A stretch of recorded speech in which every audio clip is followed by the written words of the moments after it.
I was told the coroner came and he said that whoever did this intentionally. Michael had enough propofol in him, he said, to kill an elephant. Conspiracy, and a lot of people were involved in this, and they know who they are.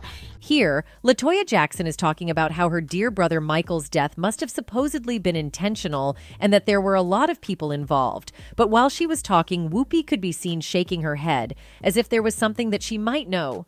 One person I would love to have, I would love to have a one-on-one with probably, I mean, you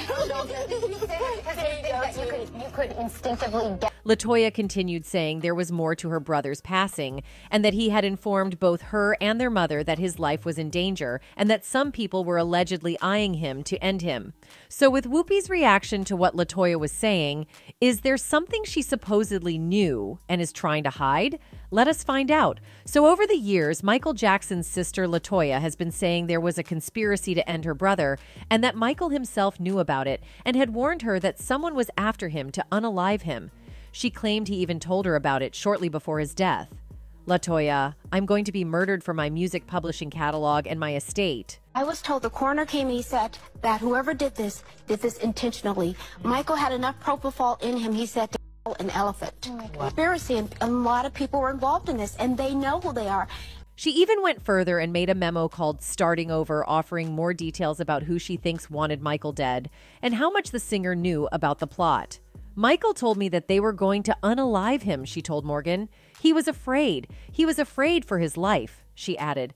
I believe that when Michael walked into that house that night, whatever it was that greeted him, he knew that his end was upon him. And as soon as he had passed, some of the very people he had expressed suspicions about now controlled his estate.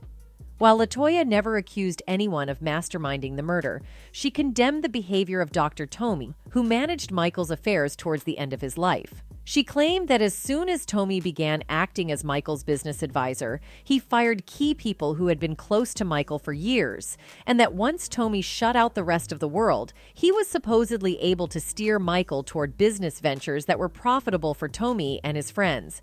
Latoya said she searched Michael's bedroom after his passing, and she found notes scattered everywhere, including written pleas to help get these people out of my life. Michael was in the last stages of rehearsals for his mammoth comeback residency at London's O2, and Latoya blamed everyone that surrounded that and was involved in that for the singer's passing. Although most blamed Michael's private physician, Conrad Murray, for the singer's passing, Latoya suggested he was far from the center of the conspiracy.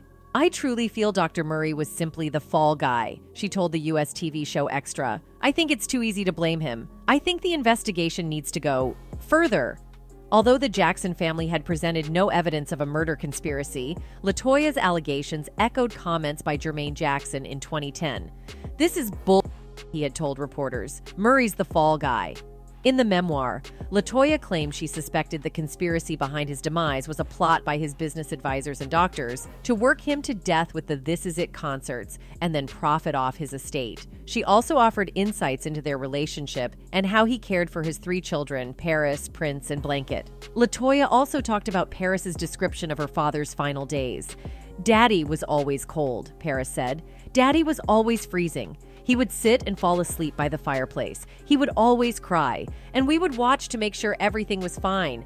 And he needed a doctor. And then they turned the lights out. We were in the dark, and they cut the phones off. According to Latoya, her brother was strict on his parenting, claiming that he was strict about what his kids were exposed to, allowing them to take in only educational programming. She claimed he also made sure that they never saw any of the news accounts about him and that he was also particularly careful about the music he allowed around his children. At that time, Paris was allowed to listen to only one song, Butterflies, which singer Kolohe Kai had written for his own daughter. So far, we have talked about Latoya's bombshell about his brother, but let us get into what really happened to Michael, according to all the media about him. So on June 25, 2009, the most awarded musician in history was found passed out in his Los Angeles home.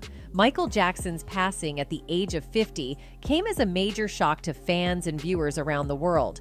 He had been preparing his This Is It series of comeback concerts and was due to begin his tour in London the next month. His death was covered so extensively by news outlets that some prominent figures complained that it distracted from other pressing global issues.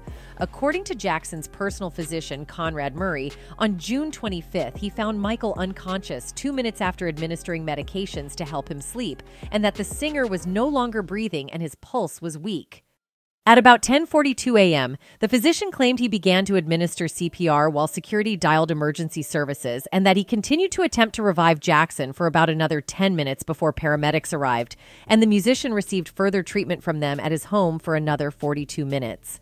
Michael was then transferred to the hospital at about 1:14 p.m., where medical professionals continued resuscitation efforts for over an hour, but despite these attempts, Jackson was pronounced dead at the Ronald Reagan UCLA Medical Center at 2:26 p.m. Conflicting reports of the singer's health up to the time of his passing have been going around, and several biographers stated that he had been in poor health in his final months, suffering from insomnia, lupus, vitiligo, and low body weight.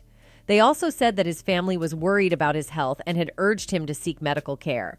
One biographer mentioned that Jackson had struggled with addiction to prescription pain medication in the past, a statement that was confirmed by his dermatologist. However, one medical professional said that he saw the musician several days before he passed away, and that at that time, the singer seemed to be mentally and physically robust.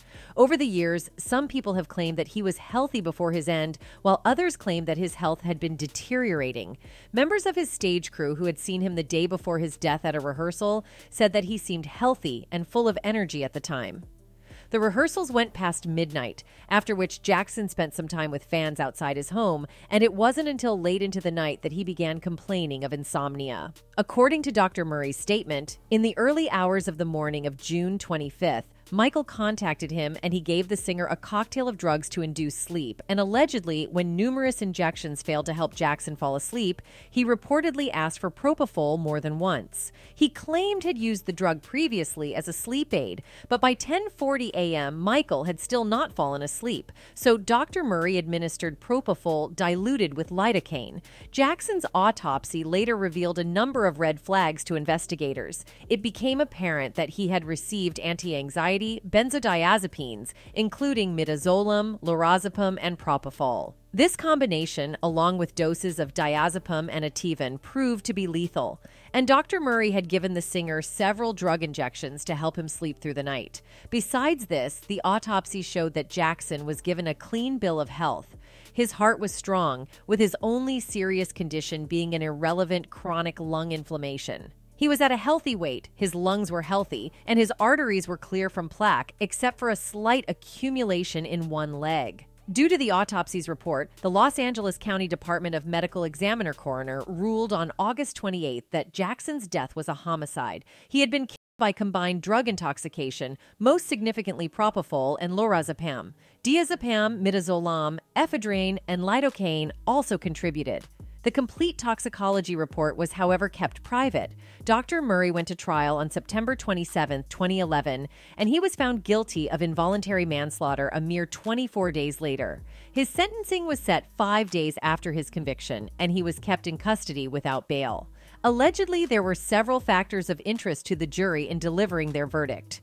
Dr. Murray had previously testified that he had performed CPR on Jackson after finding him. However, other medical professionals called his technique into question after discovering that he had attempted to resuscitate the singer on his mattress as opposed to a hard surface. Similarly, it was claimed that Dr. Murray had opted to use one hand during the resuscitation efforts, placing the other hand under Jackson's back. This is in opposition to the standard technique of using two hands to perform CPR, which as a doctor he should have known, although one-handed CPR is acceptable when done on children or infants.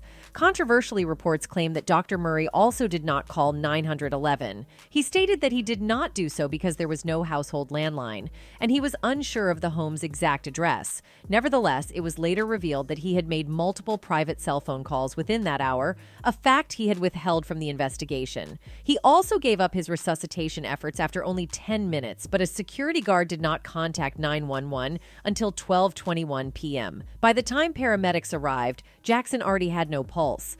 All reports point towards Latoya's sentiments that her brother might have been intentionally unalived. But why did Whoopi react like that? Does she know something? Well, I guess we would never know.